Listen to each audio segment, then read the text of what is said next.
Muy buenos días, Panamá. Hoy es lunes 19 de febrero. Usted nos ve por Next Canal 21, nos escucha por KW Continente. Un día en el que, bueno, ¿qué va a pasar con los debates presidenciales? ¿Y cuál es la solución a esto?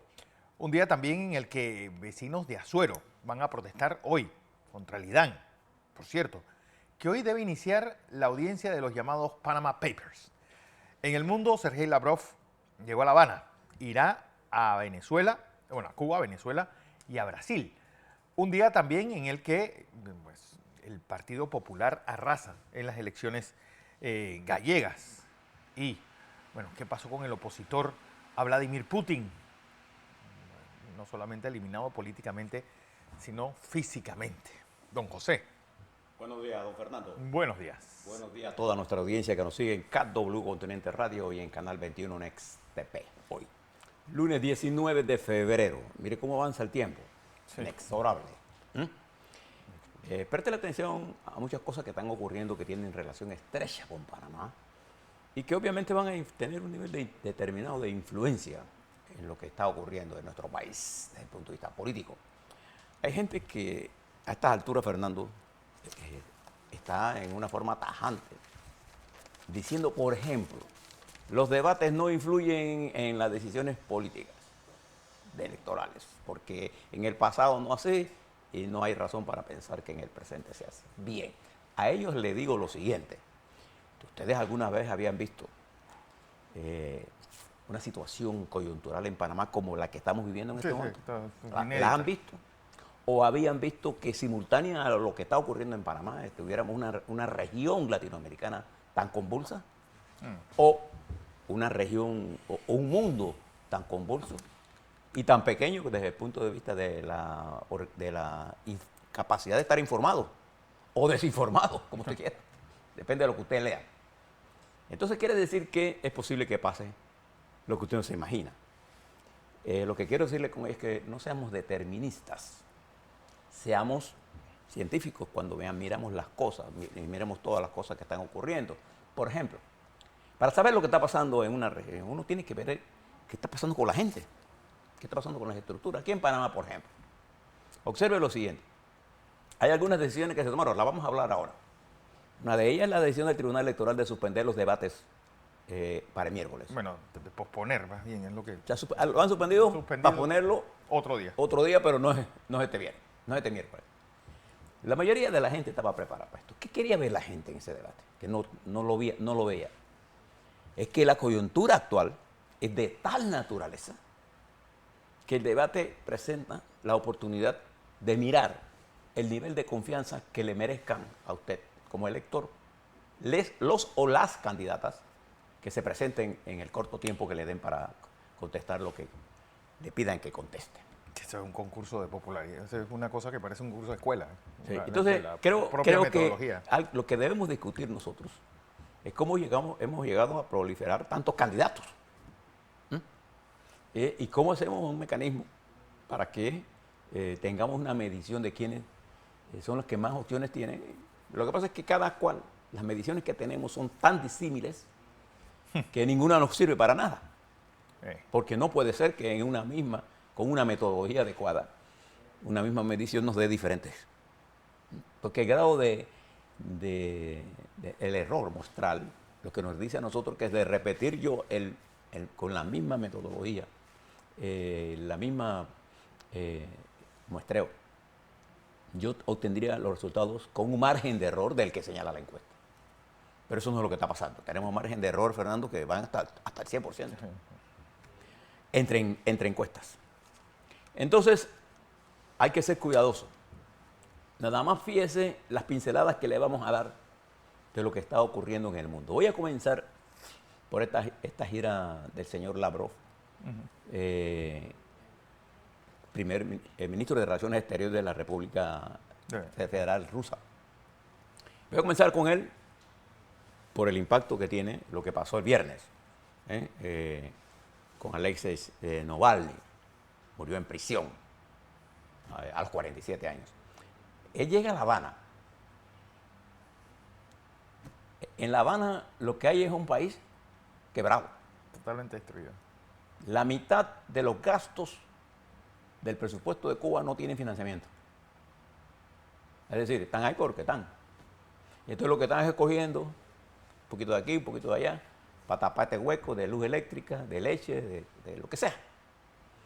Pero entonces hay un descontento generalizado. Y la culpa la va a tener el imperialismo. No hay que saber mucho de esto. De ahí va a Venezuela, donde se ha desatado la más violenta represión, Fernando, de los últimos meses, motivado por el proceso electoral. Y es probable que dentro de unos días anuncien una fecha incluso antes para garantizarse los chavistas, en este caso bajo la presidencia de Maduro, garantizarse de la reelección, porque en elecciones libres no tienen la menor opción. Y en Brasil, el presidente Lula da Silva ayer, en las declaraciones que hizo sobre Israel, desató la furia de Netanyahu. Al decir Lula de que lo que está ocurriendo en Gaza es un genocidio. Y comparó esto con Hitler. Y esto desató la furia del debate entre ambos presidentes.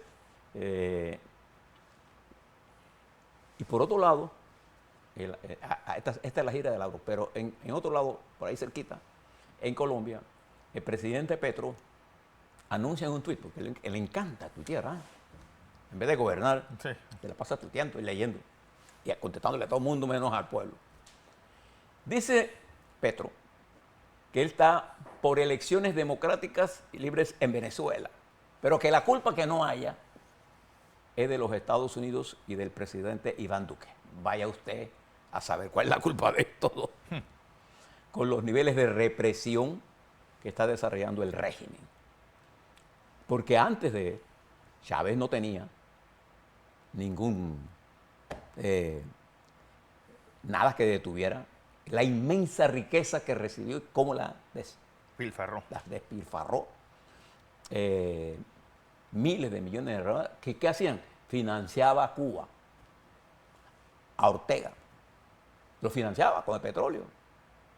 Y al final lo que hicieron fue... No solamente a Bolivia, a todo, medio Caribe, al CARICOM. Al CARICOM. Y entonces esto generó un problema. Hay veces que la gente no quiere ir a la raíz de los problemas. Pero vemos algunas cosas en detalle. Todas estas cosas tienen importancia y van a tener su efecto en la República de Panamá. Hablemos un poco de Rusia. El viernes, después de un breve paseo, el líder opositor Alexei Navalny, que se encuentra por allá por una celda, estaba en una cárcel de Ikateres, donde estaba el Gulag. El Gulag. En donde la temperatura media era menos 20 grados, la temperatura media de invierno. O sea, en el momento en que él salía estaba en menos 40 grados centígrados. Mire el frío que había ahí. Y cuando regresa, la noticia que está en el mundo es que murió, no lo pudieron revivir. El gobierno de los Estados Unidos, en la voz de su presidente, responsabiliza a Vladimir Putin. La esposa de Navalny dice que se trata de un asesinato de Putin contra Navalny. Los opositores que respaldan a Navalny consideran que lo mataron. Hasta este momento, el cadáver no ha sido entregado a su madre, que se encuentra en Siberia rescatándolo y que al final encontraron que se estaba a 60 kilómetros en una morgue y donde no le habían, según la información que nos llega a nuestras manos, no le habían hecho ninguna autopsia. Lo que le encontraron, según la información, algunos moretones. Pero se espera la autopsia para saber. Recuerde que este caballero fue envenenado con el veneno Novolshin. Y estuvo bajo condiciones muy duras de prisión. Bueno, nada más pensar en Siberia, el frío que debe haber ahí y además el aislamiento en que estaba sometido. Este es un hombre de 47 años. A la gente que fue a llevar flores, fueron reprimidas. De la muerte de Navalny ha creado un ambiente negativo para el señor Putin, que entra a elecciones ahora en marzo. Y fíjate, esta acción de él ha generado un repudio global. Y Lula dice que no tengamos mucho apuro porque hay que esperar. Bueno, él era un preso político. Punto. Y un preso político cuando muere en manos del Estado, ¿de quién es la responsabilidad, Fernando? Del Estado. ¿Del Estado? Un preso que se muere en manos del Estado. ¿Del Estado? Es culpa del Estado. Y además, las razones por las que estuvo preso. Fueron un proceso inventado. Entonces, creo que esto contrasta por lo que estaba pasando el fin de semana en la cumbre de Múnich, en la conferencia de seguridad, en la que participaron varios los países de Europa, pero participó una persona que quiero llamarle la atención, el canciller de la República Popular China, Wang Yi. El canciller Wang Yi dijo, en una intervención en esa conferencia, que cuando los Estados Unidos y China tienen una relación buena, comercial, sana, el mundo se beneficia y China y los Estados Unidos se benefician. Que sería un grave error, según el canciller de la República Popular China, aislar a China por interés de seguridad. Wang Yi también expresó lo mismo de Europa y dijo que sus relaciones con la República, la Federación Rusa, eran amistosas, de no alineamiento, de no compromiso, y que el compromiso de China está por la negociación y la búsqueda de una salida negociada en Ucrania. Él se pronuncia, Wang Yi, por la coexistencia pacífica, que es el pensamiento, según él, del señor presidente de la República Popular China, Xi Jinping. Esto contrasta mucho. Además, el peso específico de China en el mundo. Es la segunda potencia económica del mundo. Distante, bien lejos, bastante de Rusia con respecto a su impacto económico. La estabilidad de la economía de China impacta al mundo. No es lo que pasaría con Rusia. Sí. Rusia, su efecto en marginal. el mundo son más o menos ricos los oligarcas rusos, sí, pero el pueblo ruso sigue siendo igual de pobre. Entonces, creo que esto que está pasando en el mundo, nadie podría estar en desacuerdo con lo que está planteando el canciller chino. Lo que pasa es que la obsesión de China, que es Taiwán, él no desperdició la oportunidad para hablar de Taiwán. El problema es que Taiwán es como una especie de núcleo de unidad necesaria políticamente para la estabilidad de la República Popular China frente a serios problemas que confronta en la juventud, con el desempleo, el grave problema de los gobiernos locales desfinanciados, a los grandes problemas de la bancarrota de los bienes y raíces, a la pérdida de dinero de los ahorristas y a una caída del consumo en China. Todo esto, unido a un envejecimiento de la población, son cosas que preocupan a China. Cosas serias y que nos debe preocupar a nosotros, sobre todo en Panamá, porque para nosotros China es un importante socio comercial, usuario importante del canal de Panamá, usuario importante de las zonas libres nuestras. Y sin duda alguna a nosotros nos interesa que haya un mundo en el cual haya respeto a la independencia de nuestros países y que se prolifere, se haga cosa común el diálogo, Fernando, como solución a los problemas integrales que vive el mundo en general y nosotros en Panamá en particular. Mientras eso está ocurriendo, les cuento que en Venezuela, por ejemplo, el señor Maduro sigue detenida Rocío San Miguel, una militante de los derechos humanos, protegidas, Fernando, por cartas y por credenciales de organismos de derechos humanos internacionales. La presentaron el caso, pero no se ha tenido exactamente en qué estado se encuentra su salud. ¿Por qué fue la razón por la que la detuvieron? Solo se habla de una conspiración que el fiscal alega que la detienen un viernes y pasa toda una semana sin saber absolutamente nada de ella. Eso es ilegal allá y aquí. La detención de una persona a las 48 horas, usted tiene que darle acceso al abogado. Eso se acuerda en la Constitución chavista.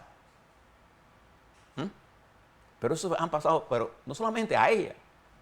La represión contra el grupo de María Corina Machado, el grupo mayoritario de la oposición, con la intención de desbancarla para que otro asuma la conducción. Maduro quiere poner quién es el contendiente de la oposición.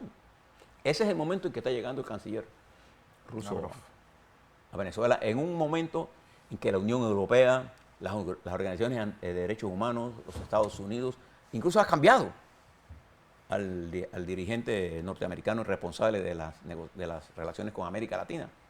Juan González ha sido, a partir de este marzo, ya no es más. ¿Quién será el próximo? Por ahí tenía el nombre, no sé si se lo mandé a usted. No. Bueno, el nombre del próximo que lo sucederá. Mientras eso está ocurriendo, en los Estados Unidos, el calor del debate está llevando a que los juicios contra el expresidente Trump ocupen primeras planas en los Estados Unidos y en el mundo. Uno de ellos fue el juicio que por defraudación se le siguió, el juicio civil en Nueva York, en donde el juez condenó a Trump a 350 millones de pagos más todas las deudas que tendría que pagar, intereses y todo. Se calcula que aproximadamente serán unos 450 millones de dólares. Claro, Trump anunció que él va a apelar esto. Sin embargo, las posibilidades reales de lograr un acuerdo podría bajar un poco la cifra, pero la mantendrá por ahí. Eso además de que se investiga una posible defraudación al fisco de los Estados Unidos por parte de su gobierno, de él, de 1.200 millones de dólares, 1.700 millones de dólares. Entonces, todo esto, ante las batallas jurídicas que está dando Trump, en vez de producir una reducción de su popularidad, ha aumentado su nivel de influencia en el Partido Republicano y más allá del Partido Republicano. Está por verse. Hay diferentes encuestas en Estados Unidos, todavía estamos lejos del proceso electoral. Pero en el supermartes del 5 de marzo, sabremos por dónde van las cosas en los Estados Unidos. Pero lo importante es que la democracia en los Estados Unidos pasa por uno de sus peores momentos en este momento, actualmente.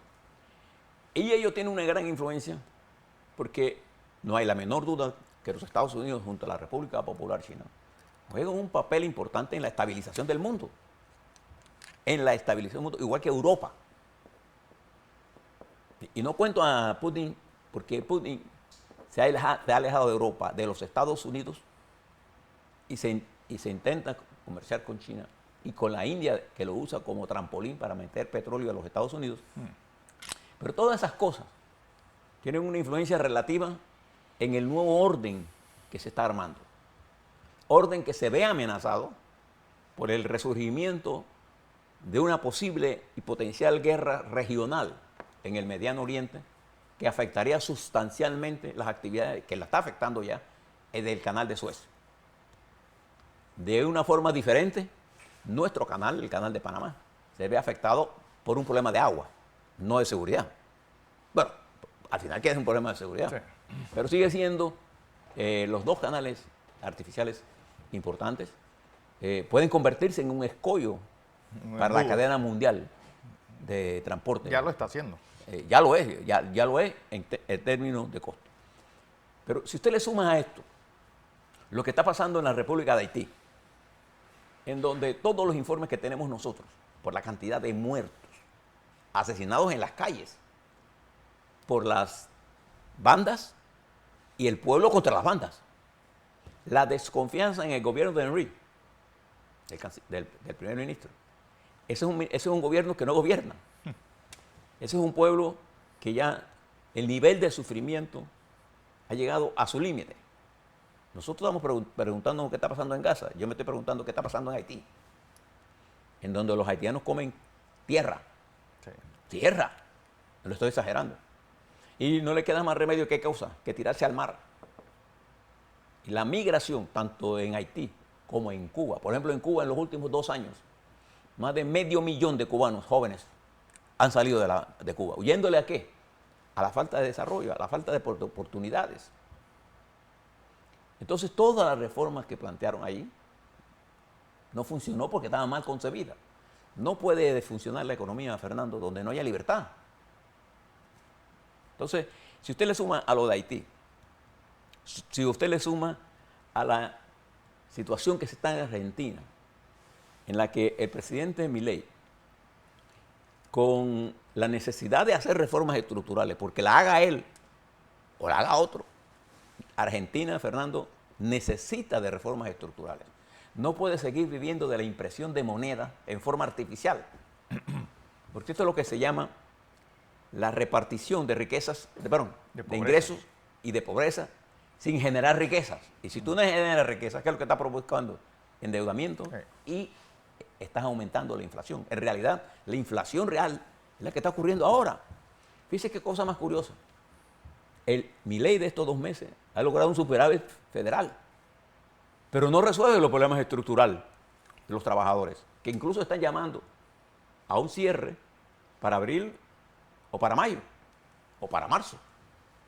La guerra en Argentina está planteada. Milei ha tomado el guante y va a pelear.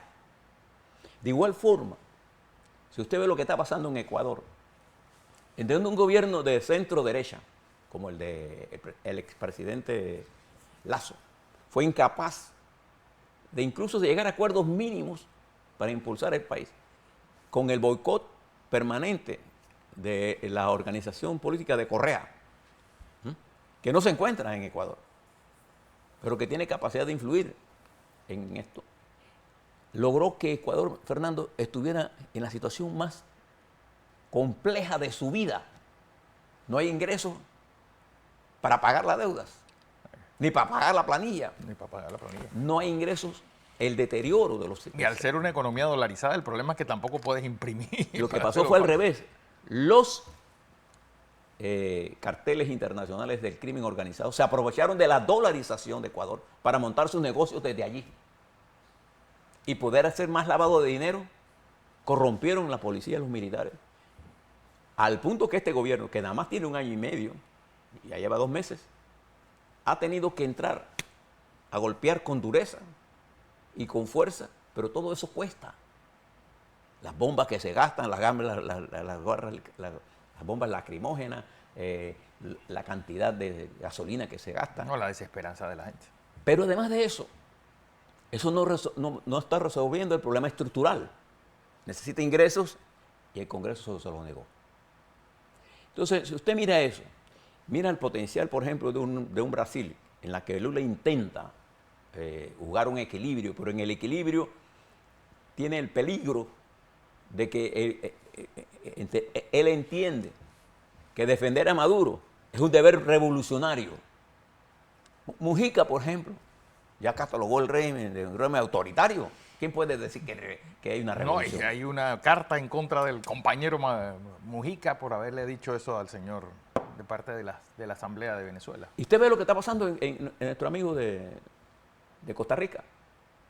La migración interna hacia Costa Rica, más la migración externa, interna quiere decir de Nicaragua hacia acá y del centro de Panamá hacia allá, ha generado un aceleramiento del crimen organizado y de los asesinatos y un asalto a las estructuras económicas de Costa Rica. Te preste la atención al desarrollo de Costa Rica.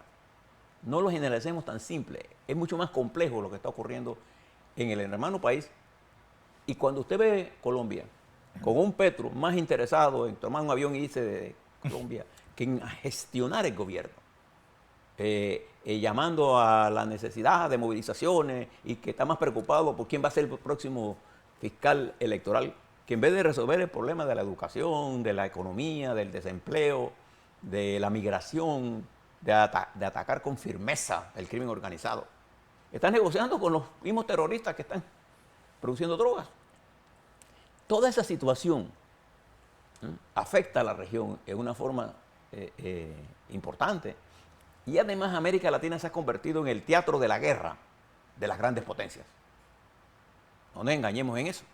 Entonces se ha convertido en un problema de fundamental importancia para la República de Panamá nuestras relaciones exteriores. ¿Con quién nosotros vamos a alinear? Nosotros tenemos relaciones estratégicas con los Estados Unidos.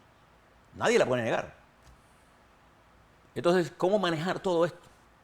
¿Cómo entender el papel que debe jugar Japón, Corea del Sur, la República Popular China, Taiwán, Vietnam, Australia, Europa, Mediano Oriente, África? En un momento en que Sudáfrica, por ejemplo, por las decisiones que tomó con respecto al respaldo de los gazatíes o de los palestinos, se ha encontrado con la ira de Netanyahu, que además se encuentra Netanyahu, que los propios dirigentes obreros israelitas están pidiendo unas nuevas elecciones. Hay un informe de inteligencia que se publicó ayer en Israel, en donde se dice, no importa lo que haga Israel, no va a destruir a Hamas. Porque los informes de inteligencia de israelitas demuestran que los palestinos tienen mayor aprecio por Hamas, a pesar de que es una institución, sin duda alguna, terrorista. Entonces no importa lo que pase, no lo van a destruir. Frente a esa situación, en ese mundo de complejidades, el simplismo no cabe. El tratar de estar poniéndole epíteto a la gente, a los partidos, a los países, no es la forma de abordar el problema. Sobre todo en un país como el nuestro, que aboga por una neutralidad activa, es decir, la neutralidad de nosotros no quiere decir ser indiferente. La neutralidad de la República de Panamá es buscar la paz, la coexistencia. En eso coincidimos semánticamente con el primer ministro, perdón, con el ministro de Relaciones Exteriores de China, y conceptualmente se lo impulsa. ¿Por qué? Porque en la paz, en la lucha por la paz, por la coexistencia, por el respeto a la libertad, ¿no? La ruptura de esos partidos únicos que son los que se consideran dueños. Yo le doy un número para que usted tenga. En Cuba el Partido Comunista tiene 600.000 habitantes. Sí, adherentes. ¿Usted cree que 600.000 adherentes representan los 11 millones y medio de cubanos adentro de la isla? No. No. Entonces uno tiene que pronunciarse por el pluripartidismo, por la libertad económica, por la libertad de la gente, por la libertad de información. Lo luchamos allá, lo luchamos aquí. A la vuelta, vamos a mirar a Panamá. ¿Qué está pasando en este proceso electoral? ¿Qué va a pasar en esta semana con el caso de Ricardo Martinelli? ¿Cuáles son las agravantes y cuáles son las incertidumbres que nos impiden tener un análisis completo de lo que está ocurriendo en el panorama político nacional? Así es.